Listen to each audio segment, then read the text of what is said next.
Welcome back to Quickies with Angela and Caity. I'm Angela Dawn. I'm a tantric sex coach and the creator of Authentic Heart Coaching. I help couples build emotional intimacy so they can get even closer in bed and beyond. And I'm Caity Wilkinson of Caity Coaches. I help women stop people pleasing and start choosing themselves and their pleasure in sex, love, and relationships. So, this is episode 3 of our 4-part mini-series, The Summer of Loving Communication. We've already talked about consent, right, Caity? And also, And also iMessages. So today we're talking yeah, about something so foundational to communication, and that's holding space for big emotions. because let's get real. Emotions are going to come up in our relationships. And the question is, what do we do when that happens? So, Angela, what does holding space even mean? This term gets tossed around a lot in both personal growth and spiritual spaces. Mhm. How would you define it for somebody completely new? Yeah, so holding space means allowing someone to have their own emotional experience without judging or fixing or trying to change it.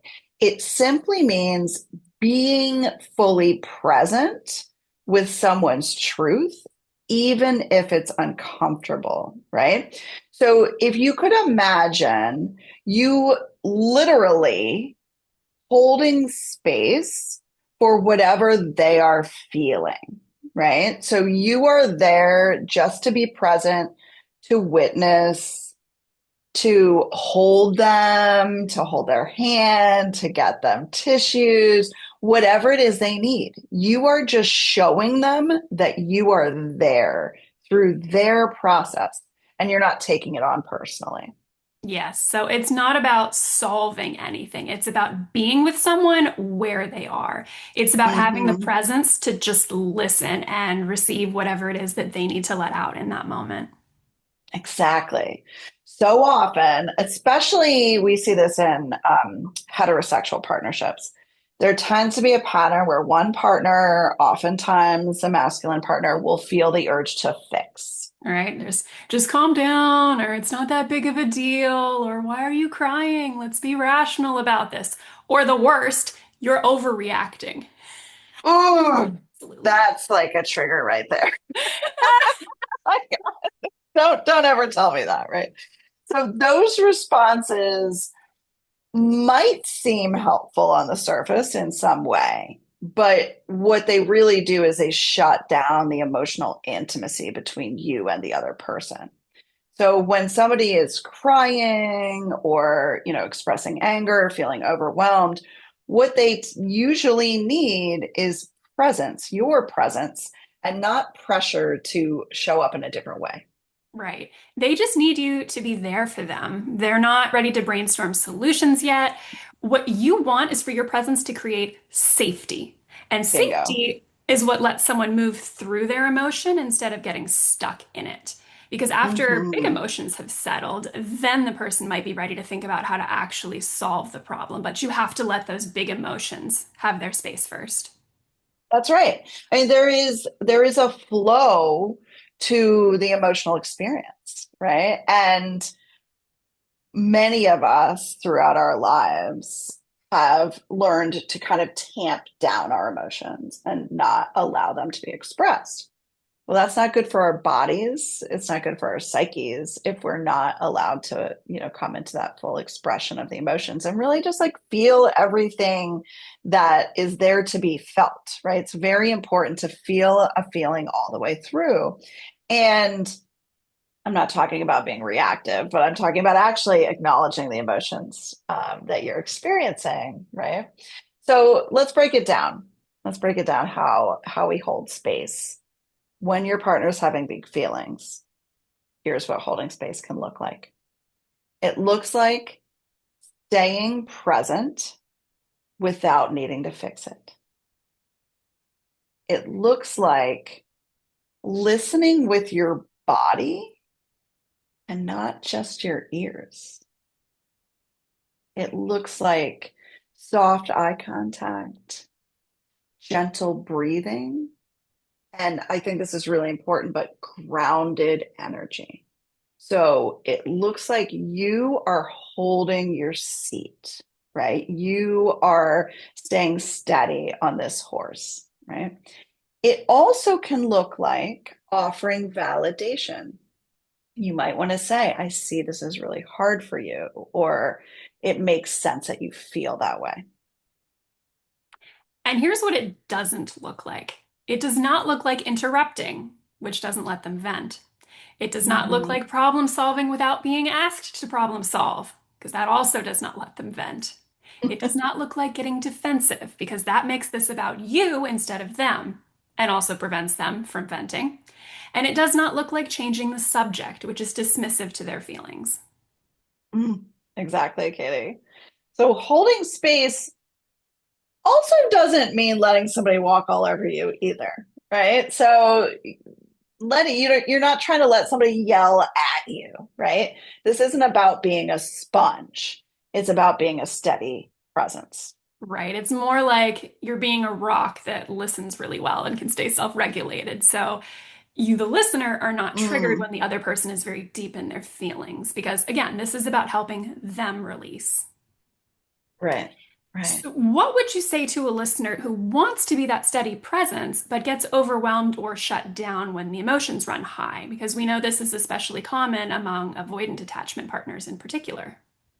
And I would say anybody who maybe had an experience when they were young of emotions running high being unsafe is going to have a problem learning to be that steady presence, right? Not just avoidant folks. I think it's something everybody needs to learn. As children, we probably not 100% of us, but a lot of us had parents who said things like, um, you know, it's going to be okay, stop crying, you're being dramatic, what those kind of things. So like we are used to having a parent perhaps or some caregiver like telling us how we should feel. Right. So it's a practice to learn how to feel all the way through. And it's a practice to be that person that can hold space. Right. And one of the things that's key is nervous system regulation, right? So if you grew up with, maybe a really volatile parent and your partner is getting volatile, it's going to take you potentially a lot more background work to get to a place where you can kind of hold space for your partner's volatility. So just make sure you take care of yourself. We're definitely not saying like be a doormat, but doing grounding practices, breathing, different types of breath work, learning to set boundaries internally, staying in your own body, right? So not kind of like leaving the scene. And I think the number one way to get good at holding space is through developing a meditation practice, right? Because if you are sitting with yourself 5 minutes a day and breathing and learning to hold space for yourself, that's actually going to translate in an ability to hear what's going on with someone else without trying to rush off and fix it, right? You're learning to, through meditation, you learn to take space between a thought and then the action, right? And in the space holding process that we're talking about right now, you exactly want to do that. You just want to be there without taking an action, right? So developing that ability can really come from meditation. Yeah.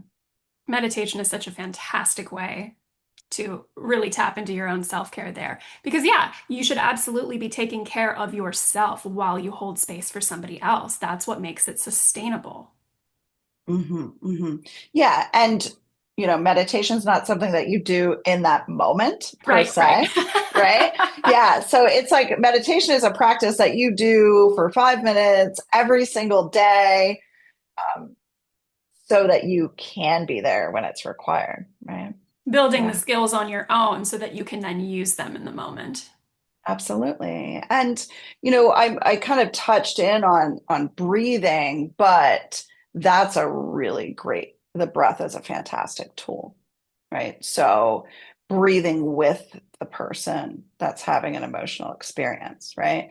If you are literally holding someone and you are able to breathe with them and they can feel your body, that can be very regulating for them as well as for you, right? So breathing together is another technique that's really helpful.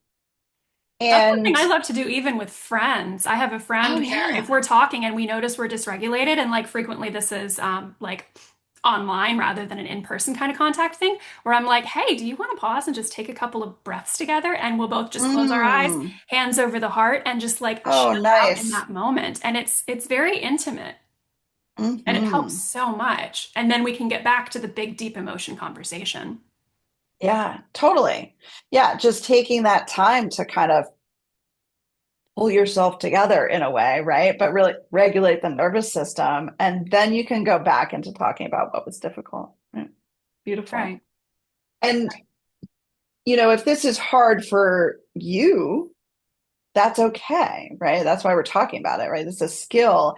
And sometimes you just need to name it. Like, I really want to stay connected with you through this, but I'm noticing I feel overwhelmed. Can I take a moment and come back to you in a more grounded way? Right. So take the time for yourself, ground yourself, and then you can be there and be a great partner. So let's give our listeners a little challenge for the week. Can you practice just listening the next time someone close to you has a big emotion? Maybe instead of offering advice, you try saying something like, I'm here. Tell me more. What do you need right now? And wow, that's really tough. Mm, those are great lines. Great. And if you're the one with the big feelings, let's practice this week on expressing what you need clearly to your partner or your friend who's there for you. Maybe saying something like, I don't need advice right now. I just want to vent. Or, can you hold me while I cry? Or, can you stay with me while I feel this? So, just asking your partner for what you need can be super helpful. Yes. So today we explored what it means to hold space for big emotions, why it's essential for intimacy, and how to do it without losing yourself. Just remember, emotions aren't a problem. They are simply a doorway to deeper connection when we meet them with love and compassion instead of with fear. Next week, we're wrapping up our Summer of Love and Communication series with one of our favorite topics, and that's how to have a difficult conversation with your partner. You won't want to miss that one. And if you want more loving communication tools, our Passion and Desire Guide is linked in the show notes, as well as our Pussy Whispering Master Classes. And I have a new retreat for couples that I just announced. Primal Love Retreat is happening at a resort called Mizada in El Salvador in March. And I have plenty of other workshops coming up as well. Oh, would you love to dive into some of the delicious offers up your sleeve? Yes, I would be glad to, Katie, because I've got something new. I've got something for those folks who are single or have a partner that's maybe not into some of this Tantra stuff that I talk about so much, right? So I have a brand new pleasure series starting in August. And what they are is three workshops for embodied intimacy. They're going to be held in Annapolis, August 3rd, September 7th, and October 5th. And these workshops are going to help you reclaim your pleasure, reawaken your body, and rediscover your intimacy. We are going to be working with mindset, intention, focus, breath, sound, movement, and energy.